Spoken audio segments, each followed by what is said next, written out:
All right, greetings everybody, and welcome to week number 6. That is right, week number 6, 5 plus 1, 6 of your 9.07 class, which is your intellectual freedom class.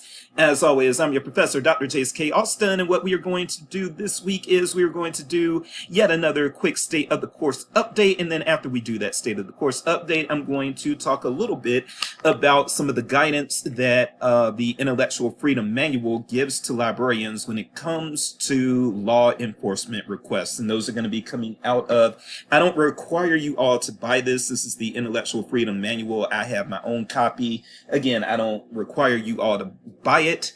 So some of the things that are in it, I mentioned them either in check-in videos or in other parts in the class. And so yes, the stuff about law enforcement, I'm going to be talking about that today. All right, so let's go ahead and get into it. By the way, I am sorry that this week's check-in video is coming a little later. I usually have them up by Wednesday morning. It's going to be about 3 p.m. Central Time on Wednesday afternoon when this one actually gets up, and I apologize for that. But again, usually I will have them up within the morning or by the morning. So, as far as what's on the horizon, we just had a sync session last week with Leanne. That went very, very well. And from here, we don't really have anything going on out of the ordinary, really, until October the 26th. Really, up through October 26th, all you guys have are, I'm a little suspicious about this. Hold on. Oh, yeah, no, our sync session is November. It's like November the 4th. So yeah, all you all have in October is, the banned or challenged book report, which is going to be due on October the 26th.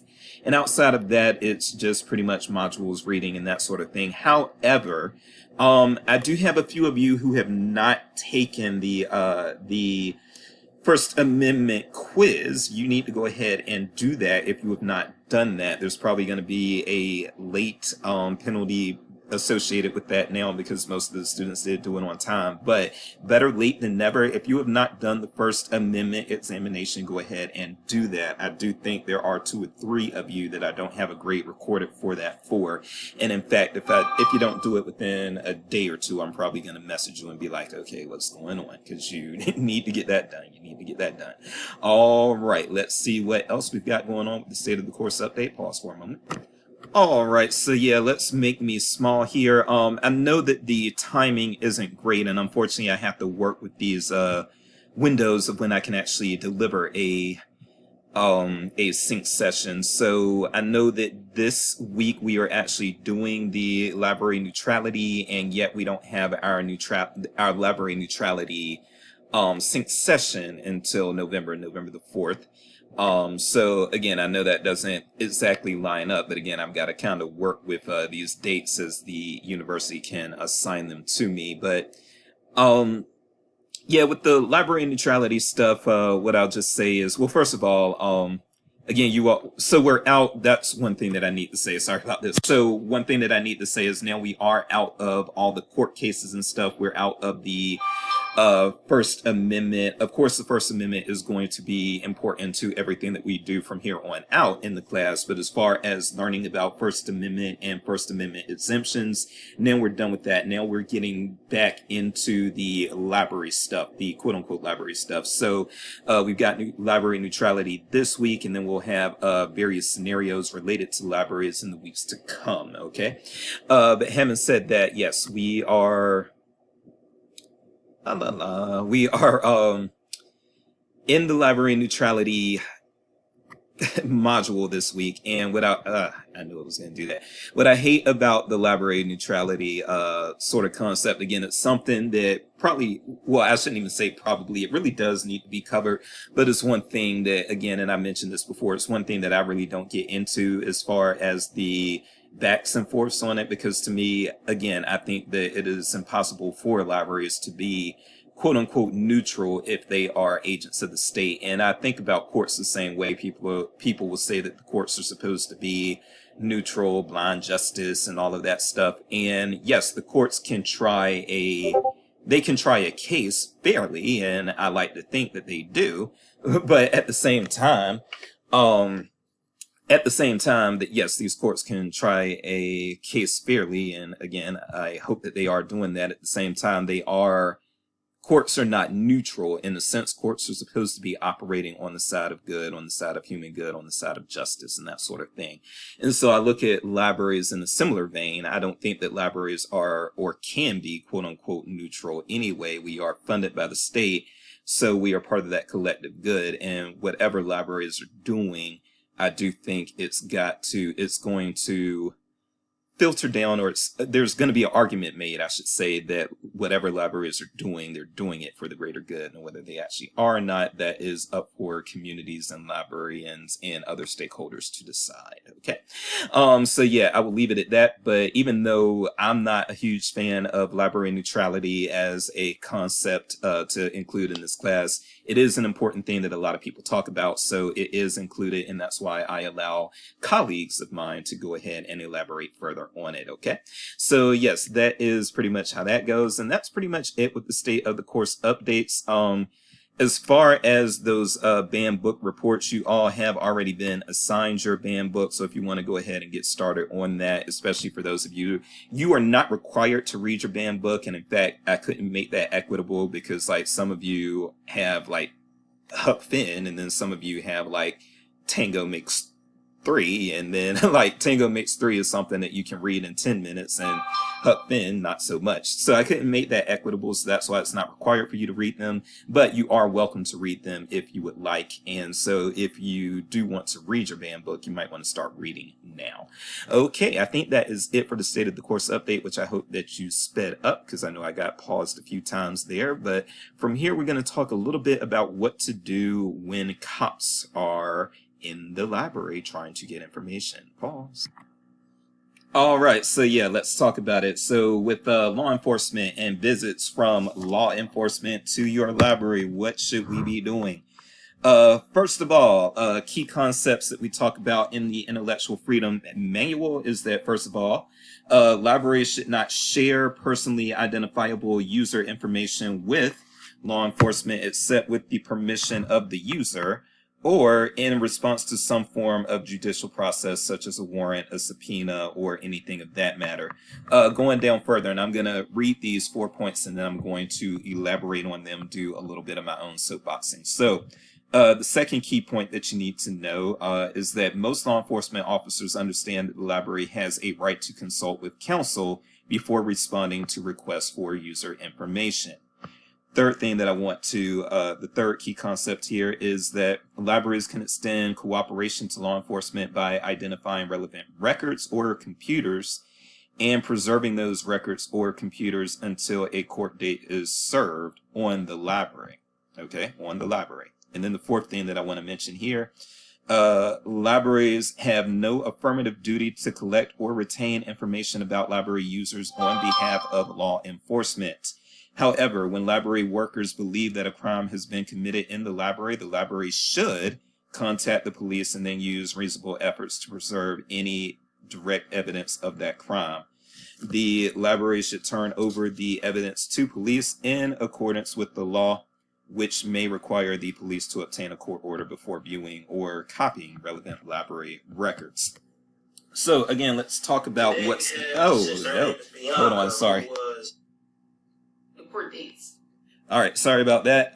Sorry that took a few seconds, but yeah, so let's go over this, and I'm going to elaborate just a little bit here. So libraries should not share personally identifiable user information with the cops except with the permission of the user, or else a something like a warrant or subpoena. So yes, what this means, and this is something that kind of came into play, I know people were talking about it a lot during the Patriot Act days, during the aftermath of 9/11 and that sort of thing. So yeah, if a cop tells you, and this actually goes hand in hand with the second point again being that most law enforcement officers understand that the library has a right to consult with counsel before responding to requests for user information. So what this is a safeguard against especially is when law enforcement officers try to come into the library and they try to say, hey, this is an emergency. You have to give us this information quick or else people are going to die. This, that, or the other is going to happen. First of all, what I want you all to know or remember is, if you don't already know it and certainly remember it, is that law enforcement actually does have the right to lie to you. The courts have affirmed the rights of the cops in order to do, I believe it's called deceptive interrogation or something like that. But basically, the cops do have the right to lie to people, not just to suspects. They have the right to lie to witnesses and things of that nature as well, to coax information out of them. So if a cop is telling you that they are really like looking for this person and they're frantic and they're saying, yeah, we've got to find this person and you got to give us the information. We don't have time to go to the courts. We don't have time to get a warrant. We don't have time to get a subpoena. You tell them, you don't cooperate. Don't give them anything. And you tell them this needs to go to my administration, and from there your administration is probably going to contact some form of legal counsel. Okay, so don't let the cops deceive you or bully you into giving them sensitive or not even sensitive, any information about a patron, unless that patron again volunteers that information, or again unless the cop has a subpoena or a warrant. And I would even say that even if the cop has a subpoena or a warrant, if you are not the supervisor or the manager or the administrator, if you're rank and file, I would say go ahead and shoot it up to somebody with supervisory roles anyway. Okay, that's my personal advice. All right, the next piece that I wanted to look at: the library can extend cooperation to law enforcement by identifying relevant records or computers and preserving those records until a court order is served on the library. So you don't necessarily need to give stuff to the cops either. So when the cops come, especially if they don't have a warrant or a court order subpoena to actually get the information they're seeking, if they don't have the proper things, it is not a violation of our professional standards in LIS to preserve things that the cops have said they are looking for, but not to give it to the cops to just save it again until you are subpoenaed, until a court order is served on the library itself, not a court order on the patron. I'm talking about a court order on the library. You can preserve that stuff until, again, either if a warrant comes or if a subpoena comes and that sort of thing, and they are able to get that information through that,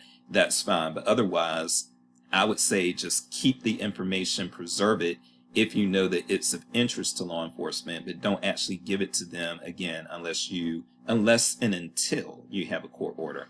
And then finally, libraries have no affirmative duty to collect or retain information about library users on behalf of law enforcement. I would even say for the most part, don't keep records regardless. So, when I say don't keep records regardless, like a lot of libraries, most public and academic libraries don't actually save your checkout records. Like as soon as you turn a item or a book or whatever back in, it gets wiped from your record. The only time your record is reflecting that you have those items is when they are still in your care.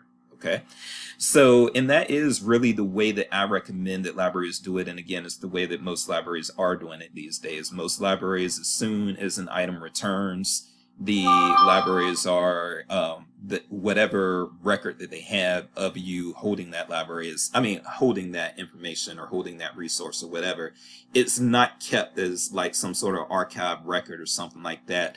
It actually is wiped clean from the circulation system. And so that way, when law enforcement decides to try and come in and say, hey, we need this information about such and such, the library is usually out of trouble because they say, well, we don't keep that for anyone. You don't have to lie and say, well, we don't have it for that patron, or make up some excuse as to why you wouldn't have it for that particular patron. You can say, hey, we don't keep that for anybody, and it wouldn't be a lie. It's the truth. Your circulation software absolutely will wipe it out.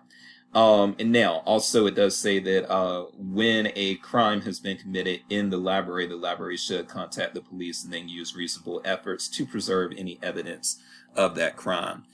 Yes, please keep in mind as well that yes, crimes do happen in libraries, not, and it's not a rare thing. I get like news digests of things coming into the library, um, news of what's happening in libraries, and I will say, yeah, a lot of incidents happen in libraries, and if you work in a inner city library or in a library that serves a social economically depressed area or something like that, then you probably are already aware of this. But yes, in the public library that I worked at, very high crime. We had to have security. We had to have all the different things to keep people safe because yeah, otherwise it was just a bonsai in that library otherwise. Okay.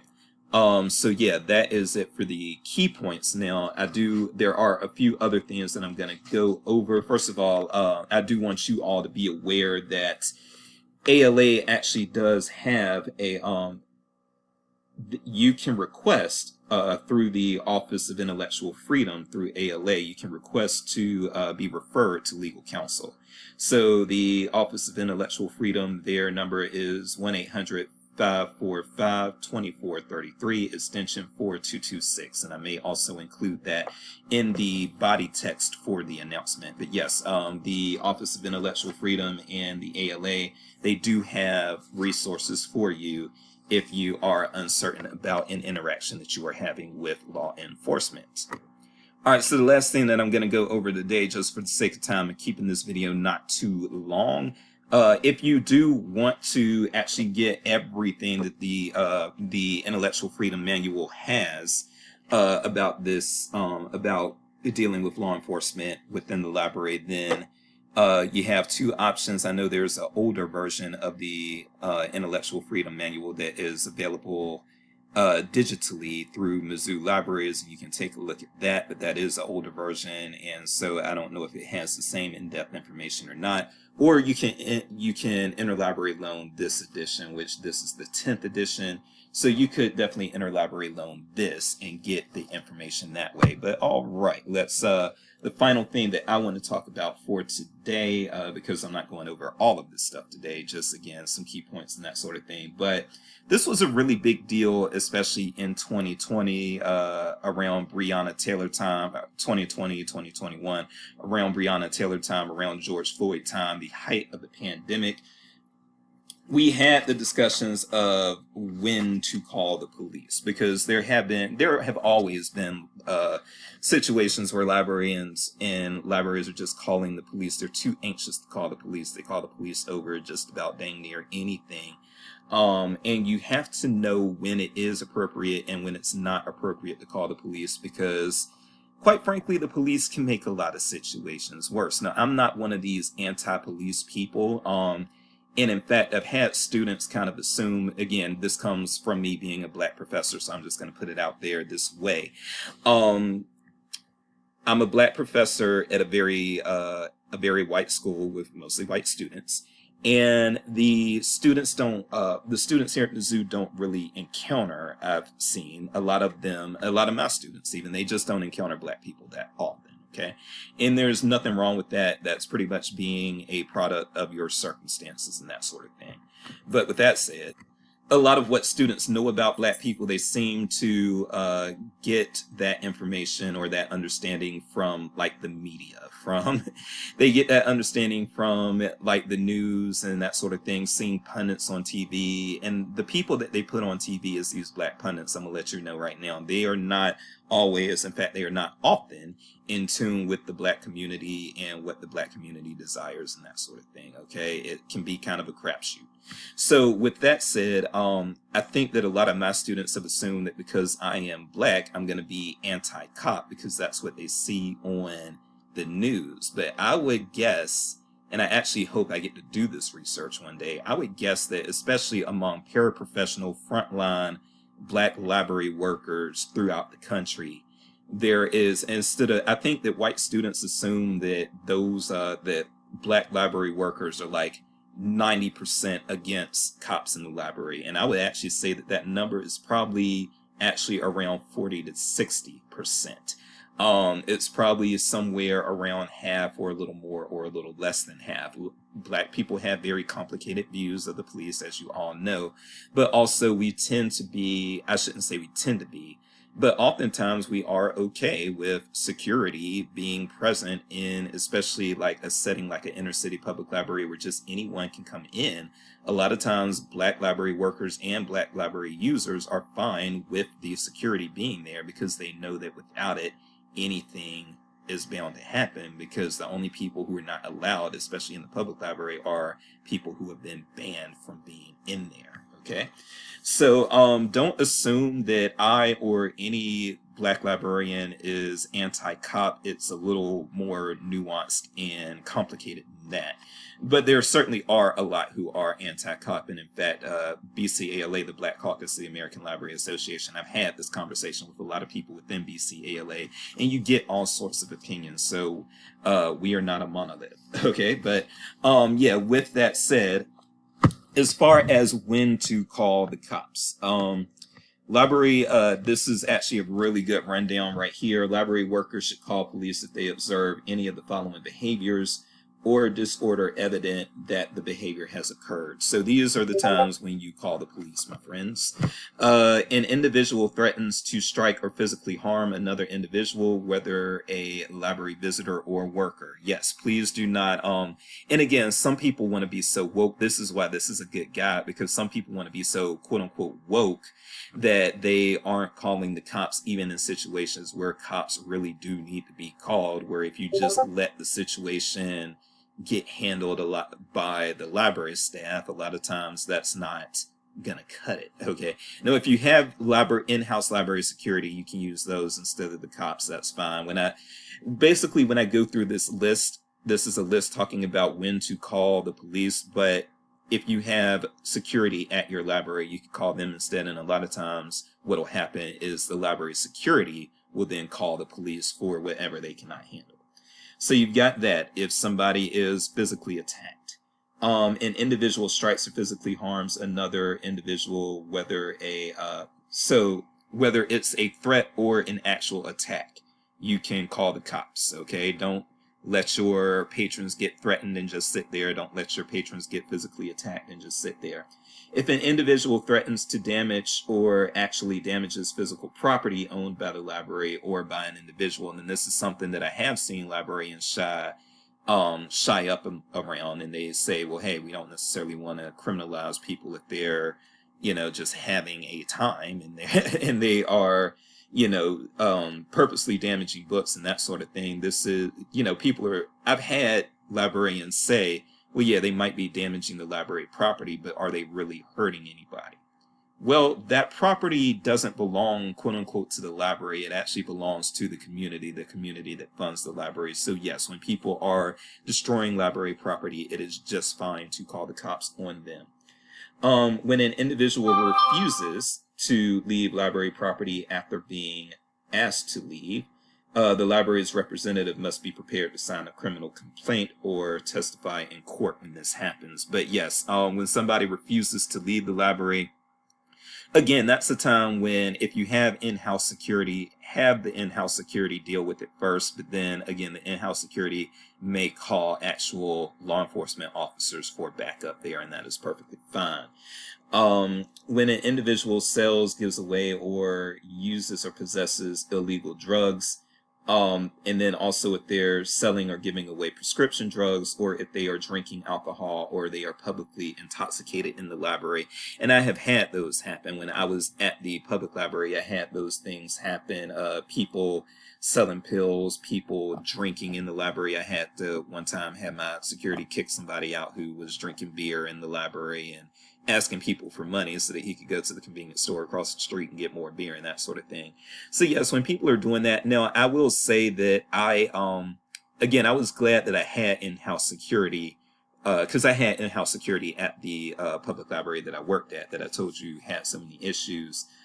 We had in-house security there, and I was happy that we had in-house security. There was no reason to have to actually call police, armed police officers, because our in-house security wasn't armed. They were uniformed, but they weren't armed. They had handcuffs, but that was it.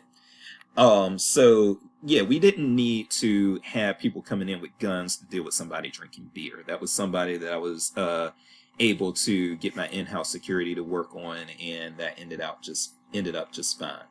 If an individual is viewing child pornography, now you will need to know what child pornography is with that, and unfortunately, that's not always clear. So sometimes, and this has happened before, there was a case where somebody was looking at images of nude children online at a public library, and the librarian called the police, and that person was charged and removed from the library and charged with viewing child pornography or accessing child pornography, whatever the charge was. But they were charged with that because they were looking at nude children. And then the district attorney ended up having to drop the charges. This was a long time ago. We heard about this while I was working at the public library. So this was over 20 years ago. Okay. But still, yeah, so the DA actually had to drop the charges. And the reason that the DA had to drop the charges is because it is actually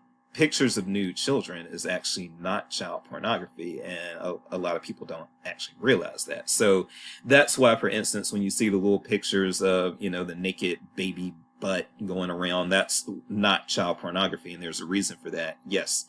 So what is child pornography is when children are actually put in situations where they're doing sexual things. It's not child pornography to have an image of a nude child, but once that nude child is doing something sexual, whether it's with another person or with themselves or with an object, then it becomes child pornography. But yeah, just a picture of a naked little kid. You probably actually even seen people who had like pictures, like old pictures of their like children when they were 2 or 3, and the kid might be in the bath and you might see a little baby butt or something like that. That is actually not child pornography. It's probably not something you want to look at, but it's still not child pornography. So make sure you know what is child pornography when you were trying to enforce this. And then also, you can adopt library policy. You can have library policy that forbids people from looking at nude images of children or nude images of anybody on public computers. And certainly I've seen libraries that had that in place. But when you have that in place, then you also have to realize that that is not automatically police enforceable. So you're not necessarily going to be able to call the police and say, hey, we have a library policy that someone can't look at nude people on a public terminal, and somebody is. Can you come remove them from the library? The police may or may not respond to that. The first thing you would probably have to do in that situation is ask the person to leave, and then if they are refusing to leave, that's when you can have them removed. But accessing nude people online, even if it's against library policy, may not be something that you can involve the police in. And then a few other things that I want to note here. Oh, and I'm sorry, there was one more. So also people who are engaging in public indecency. So if they're masturbating, if they're exposing themselves, things like that, urinating or taking a poop in the public space, you can by all means call the cops in those situations. Now there are times, especially when you are specifically not really supposed to call the police, and I'm going to talk about, but people do. So I'm going to talk about those really quickly right now. So these are 4 situations where you should not call the police, even if other patrons are getting uncomfortable, and even if you and other library staff and faculty are getting uncomfortable. Violations of library policies, such as using a cell phone or talking in quiet areas, try to get them to abide by the policy first. Try to basically intercede, try to remind them of what the policy is and try to get them to abide by it. And then if they refuse to abide by the policy, then ask them to leave, and it is not until they refuse to leave that you call the cops, okay? Making abusive comments that do not include threats of physical harm. This is something that I've also heard from cops quite a bit, especially campus cops. Like even campus cops at UMKC, which was the last library that I actually did library work at. At UMKC, I had a campus cop tell me, it was like, yeah, sometimes you all will call the cops after, or some of the people who work at the library, they'll call the cops after they get cursed out by a patron. And we're just like, well, I'm sorry that that happened, but what do you want us to do? And that's the thing, their hands are tied. There's really not much that they can do. There's not much that the cops can do. Okay, when when somebody is somebody might make abusive comments to you, they might curse you out and that sort of thing, but even because I know librarians will be like, well, can't you charge them with disorderly conduct? Well, the cops really don't want to come out there and do that. Like, once somebody curses you out and then leaves, you probably just need to take a little break, try to get over it, meditate, have yourself a bottle of water or something, and then just kind of move on. Okay? Wearing clothes or other symbols of gang affiliation, do not call the cops about that. Yes, that can be intimidating, but that in and of itself is not something to criminalize on. And then finally, those who have like offensive body odors, bad hygiene, or those experiencing homelessness, don't just call the cops on them just because they're in the library space. If they're not doing anything criminal, then, again, if you have library policies, and a lot of library policies do have things written in them to where you have to have good hygiene, you can't come in there smelling and all that sort of thing. Those policies are good. If you got those policies in place, by all means, have your patrons abide by those policies, okay? But yeah, outside of that, if you have a patron, again, who stinks, that is not the time to call the cops. Again, now, if you have somebody who smells and that smell is causing a disruption and it is against library policy, and you ask them to leave and they refuse to leave, then there may be an opportunity for you to involve the cops there, but do not involve the cops prior to that. Okay, and that's pretty much it. So I'm going to leave it right there. I am sorry we went over 30 minutes. I went over 30 minutes on all of my check-in videos. I think for the last 2 weeks, I need to do something about that. But I am Dr. Jace, and it is not appropriate to call the cops when people are not doing criminal things. Show a little grace. Jace Grace. Yeah, there we go. All right. I'll see you in the discussion boards, and ta-ta for now.